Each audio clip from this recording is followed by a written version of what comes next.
नमस्कार, आप देख रहे हैं हमारी खास पेशकश। मैं हूं आपके साथ अक्षय। देश का लोकतंत्र इस देश की खूबसूरती का एक अभिन्न अंग है, जहां पर जनता के लिए जनता द्वारा शासन के एक सूत्र पर चलते हुए हर एक नागरिक को समानता के साथ स्वेच्छा से जीने का अधिकार दिया जाता है। लोकतंत्र की आत्मा संविधान को कहा जाना अतिशयोक्ति नहीं होगा और इसी संविधान का प्रियम्बल यानी कि संविधान की प्रस्तावना भी समाज के हर व्यक्ति के लिए समता और न्याय की बात करता है। कानून दरअसल हर समस्या के सही प्रारूप में समाधान के लिए मौजूद होता है, लेकिन सही जानकारी ना होने या फिर कानूनी पेचीदगियों के चलते एक हिस्सा सही समय पर न्याय हासिल करने में खुद को असमर्थ महसूस करता है। और इसी अंतर को खत्म करने के लिए इंडिया लीगल रिसर्च फाउंडेशन के इनिशिएटिव लीगल हेल्पलाइन में हम यहाँ पर मौजूद हैं, आपकी हर कानूनी समस्या में आपकी सहायता के लिए। आज जिस विषय के साथ हम सामने आए हैं वो है घरेलू हिंसा से जुड़ा हुआ सवाल है। घरेलू हिंसा संबंधित क्या है कानूनी प्रावधान। इसके साथ ही अगर किसी भी तरह की कोई कानूनी समस्या अगर आपके जहन में है तो भी आप हमारे खास कार्यक्रम के माध्यम से जुड़ सकते हैं, अपना सवाल कर सकते हैं और उसका वाजिब जवाब हम आप तक पहुंचाने की कोशिश करेंगे। आज का विषय एक बार फिर आपको बताते हैं। हमारा आज का विषय घरेलू हिंसा यानी कि डोमेस्टिक वायलेंस से जुड़ा हुआ है। घरेलू हिंसा संबंधित क्या है कानूनी प्रावधान। फोन लाइन्स खुल चुकी हैं। अगर किसी भी तरह की कोई कानूनी अड़चन आपके जहन में है तो अब आपको परेशान होने की ज़रूरत नहीं है। हम यहाँ पर मौजूद हैं आपके निःशुल्क कानूनी सहायता के लिए। हमें कॉल कीजिए, अपने सवालों का जवाब पाइए।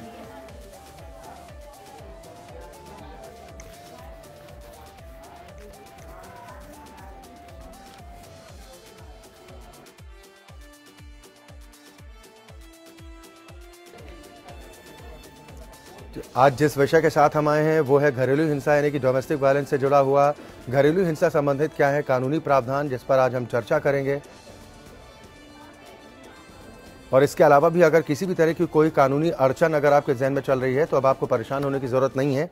हम यहाँ पर मौजूद हैं आपके निःशुल्क कानूनी सहायता के लिए। दो खास मेहमान भी हमारे साथ जुड़ गए हैं। सबसे पहले अपने दर्शकों की मुलाकात अपने आज के मेहमानों से। मेरे साथ नोएडा स्टूडियो से मुरारी तिवारी हैं। आप पूर्व सचिव हैं, दिल्ली बार काउंसिल के अधिवक्ता हैं। मुरारी जी, बहुत स्वागत है आपका हमारे साथ इस कार्यक्रम में शामिल होने के लिए। लखनऊ से एक और खास मेहमान हमारे साथ हैं, जस्टिस दीनानाथ श्रीवास्तव जी। आप फॉर्मर सेक्रेटरी रह चुके हैं यूपी स्टेट लॉ कमीशन से। बहुत स्वागत है सर आपका भी हमारे साथ इस कार्यक्रम में शामिल होने के लिए। शुरुआत मुरारी जी मैं आपसे करना चाहूँगा, जिस विषय के साथ हम आए हैं वो डोमेस्टिक वायलेंस से जुड़ा हुआ है। क्या कहता है कानून, क्या अधिकार हासिल होते हैं? डोमेस्टिक वायलेंस एक्ट 2005 में आया। इससे पहले भी हमारे यहाँ बहुत सारे कानून ऑलरेडी एग्जिस्टेंस में थे, और लेकिन ये जो 2005 में कानून आया, मैं आपको बताऊं, एक हर एक जो समस्या है उसका एक कॉम्बिनेशन कर दिया। एक ही एक्ट के अंदर सारी समस्याओं को एक साथ लगा दिया। जो समस्याएं औरतें जो हमारे देश में भुगत रही होती हैं, बेसिकली इस एक्ट का नाम बना protection of women from domestic violence. Means महिलाओं की सुरक्षा डोमेस्टिक वायलेंस से। डोमेस्टिक वायलेंस की जो परिभाषा भी हुई वो बहुत लार्ज कर दी गई, और जो इसमें प्रोटेक्शन ऑफ वुमेन है, वुमन की भी जो डेफिनेशन है वो केवल पत्नी तक ही नहीं रह गई कि जैसे हमारी धर्म पत्नी है या वाइफ है लीगली वेटेड, वहीं तक नहीं रह गई। औरत किसी भी रूप में, आपके घर में वो मेड के रूप में हो, आपके घर में असिस्टेंट के रूप में हो, वर्किंग पार्टनर हो, चौकीदार हो, मीन्स किसी भी फॉर्म में औरत अगर आपके घर में है और उसके साथ किसी तरह का कोई उत्पीड़न हो रहा है तो वो सारा जो उससे रिलेटेड वायलेंस है, ये protection of women from domestic violence 2005 में इसमें लाया गया। और आपको बताऊं, इससे पहले जो लिमिटेड कानून थे, जैसे पहले औरतों के लिए जो पत्नी होती थी उसके लिए मेंटेनेंस का कानून था हमारे कोड ऑफ सीआरपीसी में, 125 सीआरपीसी में हमारे यहाँ मेंटेनेंस का प्रावधान होता था। उसके बाद आपका जो गार्जियनशिप एक्ट था उसके अंदर भी जो विडो डॉटर इन लॉ हो जाती थी, जो बहू विधवा हो जाती थी, उसके मेंटेनेंस का इंतजाम होता था। लेकिन एक ऐसी जरूरत लग रही थी कि औरतें और भी कई फॉर्म में प्रताड़ित होती हैं, तो उनके लिए ये एक्ट लाया गया 2005 में। इसमें आपको बताऊं, अभी जो एक सबसे बड़ी मेजर प्रॉब्लम है इसमें जो प्यूनिटिव एक्शन है, जिसको सजा बोलते हैं हम लोग, अगर कोई दोषी पाया गया तो उसके लिए सजा का जो अभी सफिशिएंट इसके अंदर अरेंजमेंट नहीं है। एक मात्र एक छोटा सा प्रोविजन बना हुआ है। बिल्कुल सर, हम विस्तार से चर्चा करेंगे इस पर। और जो आपने कहा कि इसमें अभी भी कुछ कमियां हैं, इसको दुरुस्त किए जाने की बेहद जरूरत है। एक दर्शक हमारे साथ धर्मजीत जी जुड़ गए हैं संत कबीर नगर से। धर्मजीत सिंह जी, बहुत स्वागत है आपका, अपना सवाल कीजिए। नमस्कार सर जी। नमस्कार सर जी, हमारा एक सवाल है सर जी। हमारे सभी भाई के बीच में जनपद न्यायाधीश डिस्ट्रिक्ट जज के वहाँ सुलहनामा हुआ था जी। तो उस सुलहनामे में बिंदु था कि बिना सक्षम न्यायालय से बंटवारा की डिग्री हासिल की कोई संपत्ति बेचेगा नहीं। अगर कोई संपत्ति बेचता है तो जो लेगा उसका दस्तावेज अवैध व शून्य माना जाएगा और वह उस दस्तावेज के आधार पर किसी सर आप अपना सीधा सवाल कीजिए, धर्मजीत जी अपना सीधा सवाल कीजिए। सवाल क्या है और उसमें उपाय क्या चाहते हैं आप? तो सवाल ये है सर कि सुलहनामा जो है जैसे मान लीजिए अगर कोई हमारे भाई साहब अगर संपत्ति बेच देते हैं तो क्या सुलहनामा काम नहीं करेगा सर जी? बिना बंटवारा कर चीज बेच सकते हैं। ठीक है, सुलहनामा हुआ है। क्या उपाय मुरारी जी बताएंगे? हालांकि ये जो हमारा आज विषय है उससे रिलेटेड नहीं है, फिर भी मैं आपको बताऊं कि सुलहनामा भी कई तरह का होता है। पार्टीशन अगर हुआ है, बंटवारा हुआ है, तो क्या वो फैमिली सेटलमेंट डीड रजिस्टर्ड हुआ है कि नहीं, क्या वो बंटवारा कहीं किसी रजिस्ट्रार के यहाँ रजिस्टर्ड हुआ है कि नहीं, या केवल सादे कागज पर वो सुलहनामा है। अगर आप दो ही केवल उत्तराधिकारी हैं और दोनों की सहमति बनी हुई है तो एक तरीके से वो ओरल पार्टीशन हो गया और पूरी तरह से वो बिल्कुल कानूनन रूप से भी ठीक है।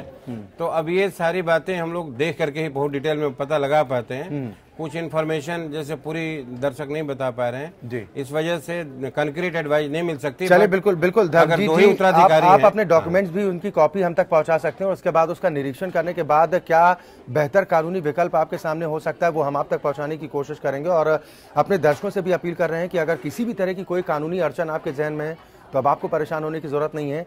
आप हमारे इस खास कार्यक्रम के माध्यम से जुड़ सकते हैं, हमें कॉल कर सकते हैं। हालांकि विषय आज का हमारा है घरेलू हिंसा से जुड़ा हुआ, इससे जुड़ा कोई सवाल है या फिर किसी भी तरह की कोई कानूनी अड़चन है तो भी आप हमें कॉल कर सकते हैं। अरुण एक और कॉलर हरियाणा से हमारे साथ जुड़ गए हैं। अरुण जी बहुत स्वागत है आपका, अपना सवाल कीजिए। चले शायद संपर्क टूट गया है, एक बार हम लखनऊ का रुख करेंगे। जस्टिस दीनानाथ श्रीवास्तव जी हमारे साथ हैं।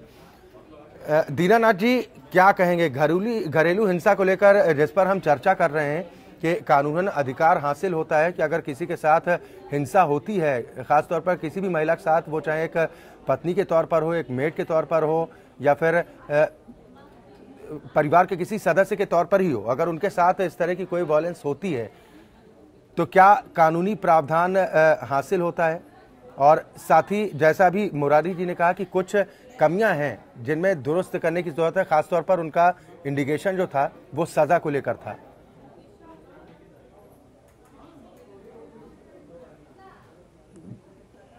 दीनानाथ जी जी ये जो इस समय protection violence act, domestic violence act है, ये जो वर्तमान समय में जितने भी महिलाओं को सुरक्षा प्रदान करने के संबंधित कानून वर्तमान है, विद्यमान है। डाउरी प्रोहिबिशन एक्ट है, 498 में जा सकती हैं, मेंटेनेंस का सूट फाइल कर सकती हैं। इनके ओवर एंड एबव ये एक एक्ट बनाया गया जिसमें विभिन्न प्रकार के जो भी महिला के साथ उत्पीड़न हो रहा है उसका कवर किया गया। जैसे फिजिकल अब्यूज है, उस वायलेंस है, सेक्सुअल टॉर्चर है, मेंटल टॉर्चर है, इमोशनल स्ट्रेस है जी, इन सब के लिए किया गया प्राविधान। और उसके लिए सर्विस प्रोवाइडर और प्रोटेक्शन ऑफिसर्स ये हर स्टेट, हर डिस्ट्रिक्ट में प्रोवाइड किए गए हैं और इनको भी पावर्स दिए गए हैं। अब प्रश्न ये है कि इस पहले बात तो इस एक्ट के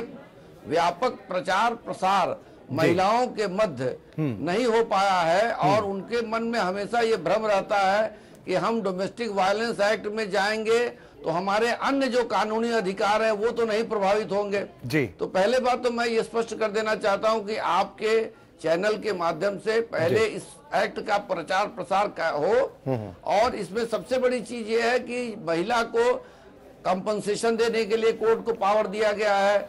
महिला को किसी भी प्रकार का कानूनी सहायता उपलब्ध, फ्री लीगल एड से लेकर काउंसलिंग तक देने की सुविधा प्रदान की गई है। कहीं उसको अगर कोई इमोशनल स्ट्रेस है, कोई मेंटल टॉर्चर करता है तो भी उसके लिए दिया गया है। चाहे वो पति हो, चाहे वो लिविंग पार्टनर हो, चाहे कोई भी अन्य व्यक्ति हो जो किसी भी महिला, पत्नी, और अन्य किसी भी महिला को प्रताड़ित करता है। और दूसरा सबसे अच्छा इस प्राविधान में ये है एक्ट में कि केवल पीड़ित महिला ही नहीं शिकायत कर सकती है। यदि हमको और आपको भी जानकारी होती है कि हमारे बगल में घरेलू हिंसा हो रही है तो हम भी उसकी शिकायत कर सकते हैं और कोर्ट तक ये मामला हम सर्विस प्रोवाइडर के माध्यम से या प्रोटेक्शन ऑफिसर के माध्यम से हम कोर्ट तक ले जा सकते हैं। चले बिल्कुल, ये महिला का अधिकार जी बिल्कुल हम विस्तार से चर्चा करेंगे और तमाम पहलू क्या कुछ कहते हैं हम इस पर चर्चा करेंगे। एक कॉलर नारायण प्रसाद जी हमारे साथ मध्य प्रदेश से जुड़ गए हैं। नारायण जी बहुत स्वागत है आपका, अपना सवाल कीजिए। जी, ये अभी एक केंद्रीय विद्यालय में जो भर्ती निकली थी उसका इंटरव्यू अभी 10/4 को हुआ है जी। उसमें उन्होंने मान्यता प्राप्त विश्वविद्यालय से डिग्री मांगी थी। म्यूजिक का इंटरव्यू था। उसमें 2004 में सुप्रीम कोर्ट का एक फैसला आया था, बिहार सरकार कोई ने लड़ा था तो उसको मान्य बताया गया। वो फैसले को भी नहीं मान रहे हैं और इंटरव्यू लेने से ही इनकार कर रहे हैं। ठीक है मुरारी तो इसके लिए भी क्या कर सकते हैं? मुरारी जी क्या उपाय बताएंगे? हाँ देखिए, अगर ऐसा वो मना कर रहे हैं तो आप रिप्रेजेंटेशन दीजिए, उसके खिलाफ जो वहाँ के बड़े अधिकारी हैं उनको शिकायत दीजिए। नहीं तो अपने जो जिस स्टेट में आप रहते हैं वहाँ के उस स्टेट के हाई कोर्ट में एक अपने एडवोकेट से मिलकर के एक रीट पिटीशन दाखिल कराएं कि ऐसा ऐसा हो रहा है और ये अर्जेंट बेसिस पर वहाँ कोर्ट इस चीज का संज्ञान लेती है, कॉग्निज लेती है और उनके खिलाफ नोटिस इशू होगा और कोर्ट वहाँ पूछ सकती है। इसमें कितना तकरीबन प्रोसेस में कितना प्रोसेस में तो रीट पिटीशन बहुत समरली ट्रायड होता है और रीट पिटीशन में तो आप बहुत जल्दी जिस वक्त डालते हैं, जो दिल्ली हाई कोर्ट में हमारा तजुर्बा है कि जैसे ही डालते हैं यहाँ तो नोटिस इमीडिएटली इशू होता है और पूरा डिपार्टमेंट महकमा हरकत में आ जाता है और मुझे लगता है कि आपकी कार्रवाई होगी। लेकिन इसके लिए आप कोर्ट में जाने से पहले अपनी शिकायत को जो वहाँ के बड़े ऑफिसर्स हैं उनको नॉलेज में जरूर डालें और उसके अलावा फिर अपने जो स्टेट है वहाँ के स्टेट में अपने जो हाई कोर्ट है वहाँ जाकर के किसी एडवोकेट से आप रीट पिटीशन डलवाएं। चलिए बिल्कुल उम्मीद करते हैं नारायण जी जो उपाय आपको मुरारी जी ने बताया अगर वो रास्ता आप अख्तियार करते हैं तो निश्चित तौर पर आपको राहत जरूर मिलेगी। हम अपने दर्शकों से भी बार बार अपील कर रहे हैं कि किसी भी तरह की कोई कानूनी अड़चन अगर आपके जहन में है, कोई रास्ता आपको नहीं सूझ रहा है तो अब आपको परेशान होने की जरूरत बिल्कुल भी नहीं है। आप हमारे इस खास कार्यक्रम के माध्यम से जुड़ सकते हैं, हमसे सीधा सवाल कर सकते हैं और कानूनन क्या कुछ रास्ता हो सकता है ये हम आप तक उसका सॉल्यूशन पहुंचाने की कोशिश करते हैं। फोन लाइंस टेलीविजन स्क्रीन पर लगातार फ्लैश हो रही हैं और जो नंबर टेलीविजन स्क्रीन पर फ्लैश हो रहे हैं इन नंबर्स पर कॉल करके आप हमसे सीधा सवाल कर सकते हैं और उसका वाजिब जवाब हम आप तक पहुंचाने की कोशिश करेंगे। जो हम अभी लगातार चर्चा कर रहे थे, आपने कहा कि सज़ा को लेकर कहीं ना कहीं थोड़ी खामियां नज़र ज़रूर आती हैं और जैसा अभी जस्टिस दीनानाथ ने भी कहा कि कानूनन हमें कई अधिकार प्राप्त होते हैं एक महिला को, है ना। तो जो सज़ा को लेकर है उसमें क्या कुछ परिवर्तन होना चाहिए आपके हिसाब से? देखिए, डोमेस्टिक वायलेंस एक्ट के अंदर कंपनसेशन डैमेजेस के प्रावधान हैं और उचित प्रावधान है, लेकिन जो पनिशमेंट जो मैं बता रहा था प्यूनिटिव पनिशमेंट जिसको हम लोग बोलते हैं कि अगर कोई नहीं मान रहा है तो उसमें मैक्सिमम 1 साल की सजा का प्रावधान है।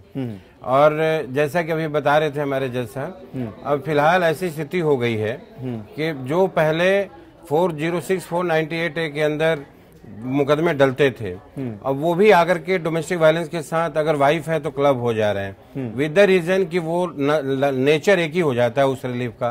अगर आपने 125 में मेंटेनेंस मांगा था सीआरपीसी में और वही आप फिर डोमेस्टिक वायलेंस में आकर के मेंटेनेंस मांगने लगते हैं तो वो भी आकर के डोमेस्टिक वायलेंस में क्लब हो जाता है।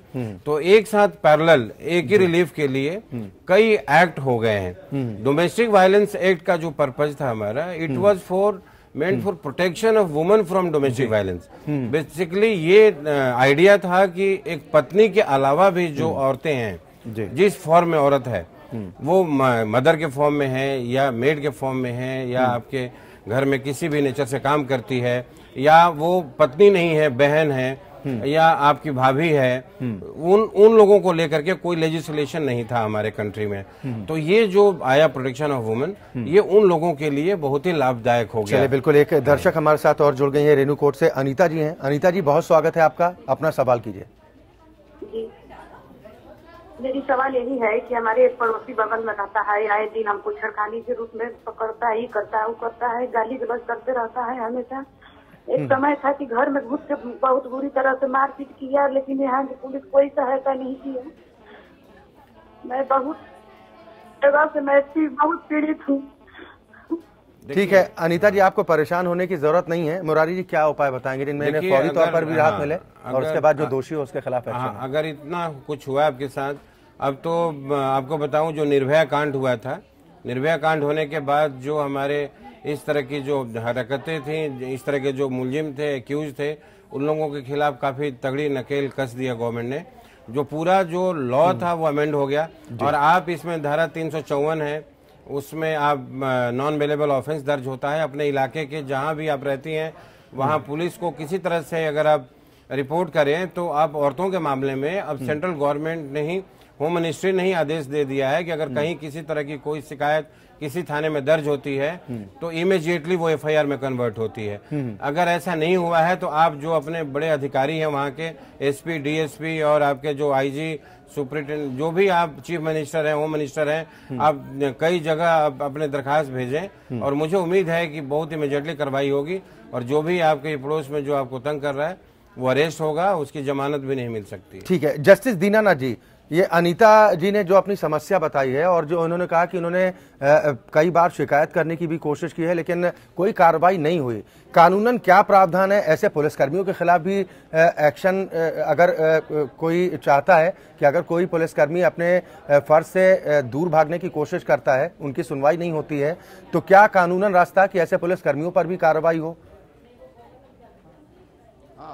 पुलिस कर्मियों के लिए एक कानून है, UP subordinate police officers act 1991 में है, जिसमें कि डिसिप्लिनरी प्रोसीडिंग्स इनके अगेंस्ट चल सकती है अगर अपने डिस्चार्ज ऑफ ड्यूटी में फेल करते हैं और अगर ये कंप्लेंट करती हैं कि हमारी एफआईआर दर्ज नहीं की जा रही है तो संबंधित वरिष्ठ पुलिस अधीक्षक इनके विरुद्ध 1991 पुलिस एक्ट के तहत इनके विरुद्ध कार्रवाई करके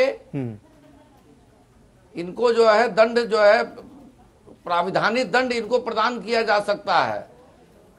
यह इनका मॉरल ही ड्यूटी नहीं, लीगल ड्यूटी है कि किसी भी महिला के प्रथम सूचना रिपोर्ट को अंकित करें, उसकी जांच करें, उस पर कार्रवाई करें और अगर ये कार्रवाई नहीं करती है तो ये वरिष्ठ पुलिस अधीक्षक को लिख करके सूचना दे सकती है और उसके बाद भी नहीं हो तो दंड प्रक्रिया संहिता के 156(3) के अंतर्गत ये मैजिस्ट्रेट के संबंध के समक्ष एप्लीकेशन देकर रिक्वेस्ट कर सकती हैं कि पुलिस को डायरेक्ट किया जाए कि हमारे मामले में मुकदमा दर्ज कर विवेचना की जाए। चलिए बिल्कुल उम्मीद करते हैं जो उपाय जस्टिस दीनानाथ श्रीवास्तव जी की तरफ से अनीता जी बताया गया है, अगर उस रास्ते पर आप चलते हैं और जो सोल्यूशन मुरारी जी ने भी बताया है अगर वो आप करती हैं तो निश्चित तौर पर आपको कानूनी राहत जरूर मिलेगी। हितेश एक और कॉलर हमारे साथ जुड़ गए हैं, बहुत स्वागत है आपका, अपना सवाल कीजिए। हितेश आवाज मिल पा रही है? हाँ सुन रहा हूँ सर। जी सवाल कीजिए। हाँ सर, मैं यूँ पूछ रहा हूँ, मुझे अगर मेंटेनेंस नहीं देना हो तो क्या उसका प्रावधान है, क्या करना पड़ेगा उसके लिए सर मुझे? मुरारी जी। मेंटेनेंस नहीं देना है तो उसके लिए तो सीधा फिर जेल का रास्ता बनता है और वो कारण ये है ब्रदर कि आपको बताऊं, जब अब तो सुप्रीम कोर्ट ने लगातार जजमेंट पास कर दिया है कि अगर औरत हमारे से तलाक भी ले लेती है पत्नी और वो जानबूझ करके घर छोड़ के गई है और तलाक भी हो गया, उसके बावजूद भी हस्बैंड की ड्यूटी है कि उसको मेंटेनेंस देना है, तो कानून तो अब यहाँ तक पहुँच गया है। तो इस सिचुएशन में अगर वो काम नहीं कर रही है और आपके ऊपर डिपेंडेंट है, कोई सोर्स ऑफ इनकम नहीं है, तो फिर आपको उस केस में मेंटेनेंस देना होगा, नहीं तो उसमें फिर जेल के लिए प्रोविजन बना हुआ है हमारे कोर्ट्स में। चलिए बिल्कुल, बहुत शुक्रिया मुरारी तिवारी जी हमारे साथ जुड़ने के लिए। जस्टिस दीनानाथ श्रीवास्तव जी आपका भी बहुत शुक्रिया हमारे साथ इस खास कार्यक्रम में जुड़ने के लिए और जो तमाम कॉलर्स हमारे साथ जुड़े थे उनकी शंकाओं का समाधान उन तक पहुंचाने के लिए। दरअसल एक बड़ा तबका होता है जो कहीं ना कहीं उसे जानकारी नहीं होती है, जानकारी के अभाव के चलते एक बड़ा तबका है जो इंसाफ की दहलीज से दूर रह जाता है और इसी अंतर को ख़त्म करने के लिए हम यहाँ पर रोज़ मौजूद रहते हैं एक विषय के साथ और आपके सवालों का जवाब भी हम आप तक पहुँचाने की कोशिश करते हैं। फिलहाल आज हमारी खास पेशकश में इतना ही।